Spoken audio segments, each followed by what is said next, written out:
Most people think they walk into negotiations completely prepared. But what if I told you there's one common mistake that is costing you big time? Whether it's negotiating a salary, your divorce settlement, your custody agreement, who knows? But today I'm going to tell you exactly what it is so that you can fix it before it ends up costing you absolutely everything. You're going to want to make sure that you watch this video all the way to the end, because this could be not only in a job, but in life as well. Whether you're with a spouse, with your kid, your teenager at home, you're going to make sure you watch this video.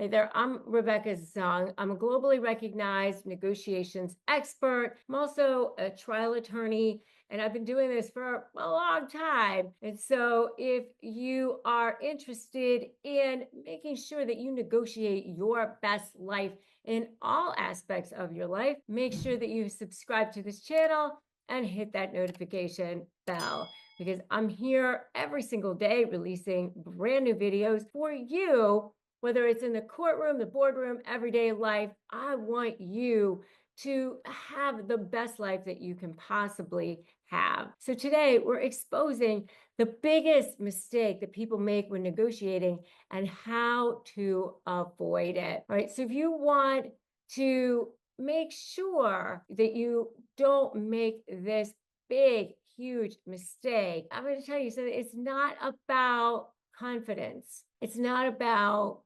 knowing the facts. It's not about having the best offer. The number one mistake that people make in negotiations is talking too much. Most people think negotiations are won by persuading the other side with words. But in reality, the more you talk, the weaker you become. All right. So let me tell you why this is. Talking too much destroys your negotiation power. When you talk too much, you reveal a lot of information. And let me tell you something. When you're dealing with narcissists, which is a lot of what I talk about on this channel, narcissists actually talk too much a lot of times in negotiations. And that's why I tell people, get narcissists talking, because they're going to start telling you a lot about what they're thinking in negotiations, because they like to pontificate. Ask them what they're thinking in negotiations, because it kind of costs them everything a lot of times. Tell them, oh, tell me more. You're so smart. You're so good at this. You know, they'll kind of reveal what it is that they're thinking a lot of times in negotiations, okay? And I wrote about this in my books, Slay the Bully, How to Negotiate with a Narcissist and Win, and Negotiate Like You Matter, both of which were #1 bestsellers, okay? And if you want to know more and you want to get started, get my free Crush My Negotiation Prep Playbook at winmynegotiation.com. It'll get you started. It's a free Crush My Negotiation Prep Playbook. It's got 15 pages. It'll get you started. It's a worksheet. It'll help you with everything that you need. All right. So why does this? When you overshare, the other side learns your fears. It learns your weaknesses. They learn your motivations. You reveal a lot about what it is that you're thinking. A lot of times, you reveal your leverage. I had a case one time where I was representing the husband. He was still living in the marital home. The wife had moved out, and he had found an old cell phone in the house. Now, this was marital property because both owned the phone.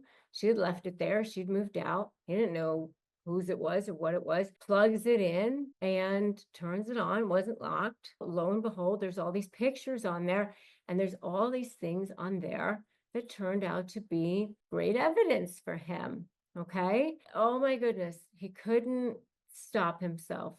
He couldn't stop himself from telling her. You know, in the middle of the night, he's texting her, I can't believe you did this and found that.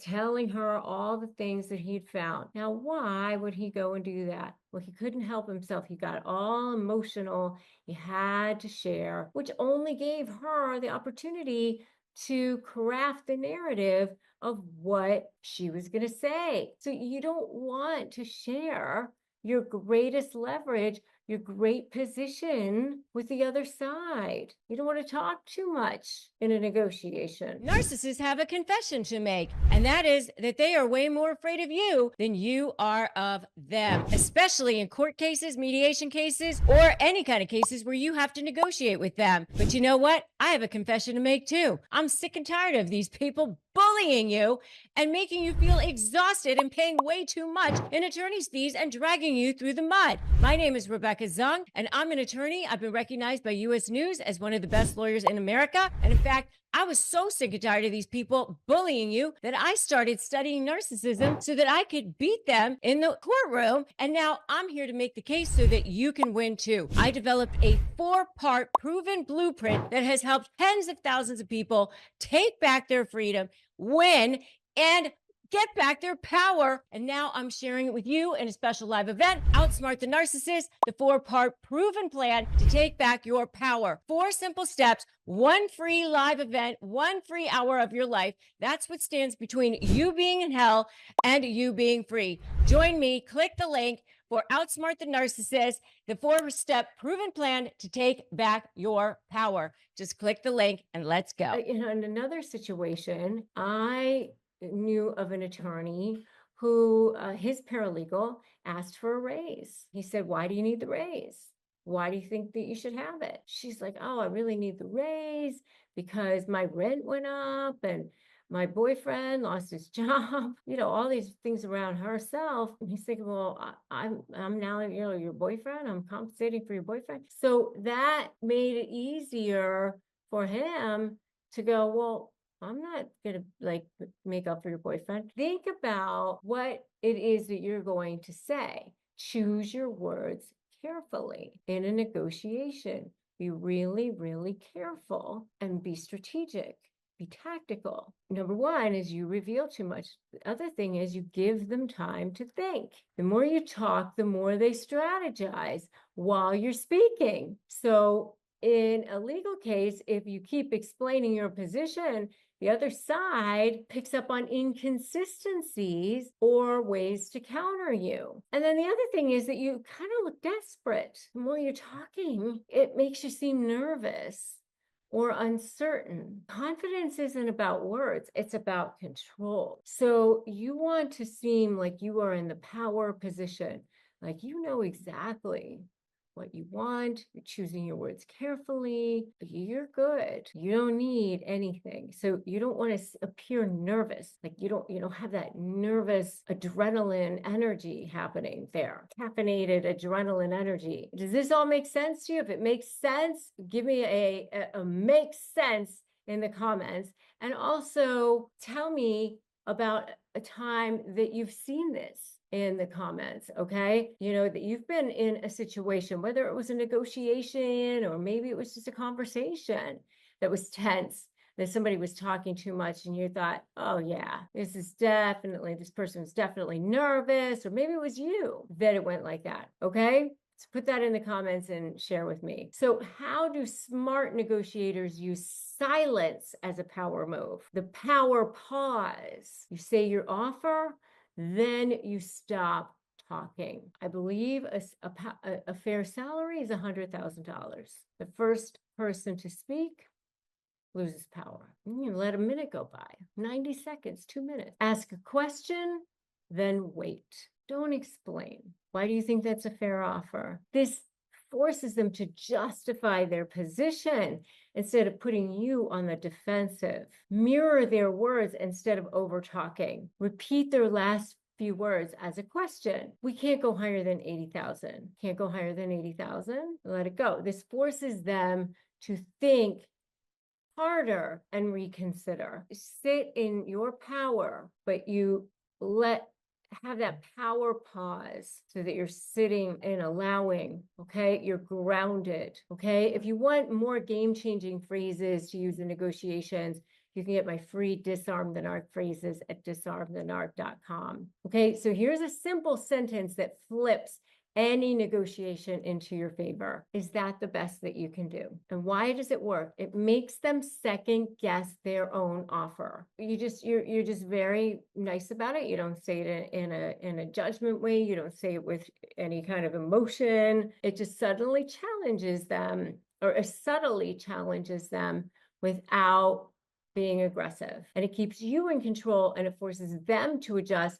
without you having to move your position. So we can only offer you 85,000. Is that the best that you can do? If they say no, okay, great. If they say yes, all right, then you asked. All right. So here's the recap. Biggest mistake is talking too much. Use silence as a power move. Ask, then stop talking. Let them fill the space. Don't counter yourself. I've seen so many times where people have done that. Like, well, or you can do this, or, it's okay if you don't want to. Don't do that kind of stuff. Don't apologize. Sorry if I'm asking too much. No. Then use a simple sentence. Is that the best that you can do? And then once you master that, you'll never lose another negotiation again. You do not have to beg. You don't have to over-explain to win negotiations. You don't have to talk your way into a deal. Now you know that the secret is less talking, more power. This is the true secret to getting what you want in every single deal. If this helped you, go ahead and hit that like button, hit that share button, share it with somebody who needs this strategy, and make sure that you subscribe and hit that bell, because I have so many more powerful negotiation tactics coming your way every single day. You don't want to miss what's coming next. This show is sponsored by BetterHelp. We often talk about red flags we should avoid, but what if we focus more on green flags in friends and partners? Whether you're dating, married, building a friendship, or just working on yourself from time to time. So how about we work on the relationships that are going to love you back, including yourself? I know for me, therapy's been absolutely game-changing, and learning how to love myself, set boundaries, and overcome all sorts of blocks I didn't even realize I was creating for myself. I just knew I wanted to be the best version of myself that I could be. What I love about BetterHelp is that they make therapy totally accessible and convenient. The network is totally diverse, more than 30,000 credentialed therapists with a wide range of specialties. Plus, if you don't gel with one, you can just easily switch therapists anytime at no extra cost. Discover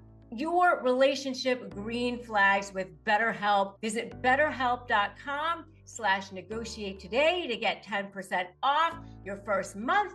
That's BetterHelp, HELP.com/negotiate. Have you been looking for a natural way to relieve aches or discomfort or stress? CBD gummies from Cornbread Hemp are formulated to work with your body instead of against it. I have really close family members and friends who have dealt with stress or health issues, really severe health issues, and I have seen this work amazing miracles for them. And what I love about their products is that not only does it help relieve discomfort or stress or sleeplessness, but they're actually third-party lab tested and USDA approved, and they're organic, so they ensure safety and purity. And right now, Negotiate Your Best Life podcast listeners can save 30% on their first order. Just head to cornbreadhemp.com/negotiate and use the code negotiate at your checkout. That's cornbreadhemp.com/negotiate and use the code negotiate.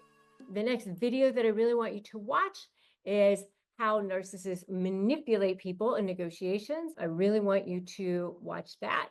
And just remember that today is a great day to start negotiating your best life. They only win if you give in, which you do not have to do, because there's brand new videos here every single day. Okay? I cannot wait to see you in that next video. I'm Rebecca Zung, and thanks for stopping by.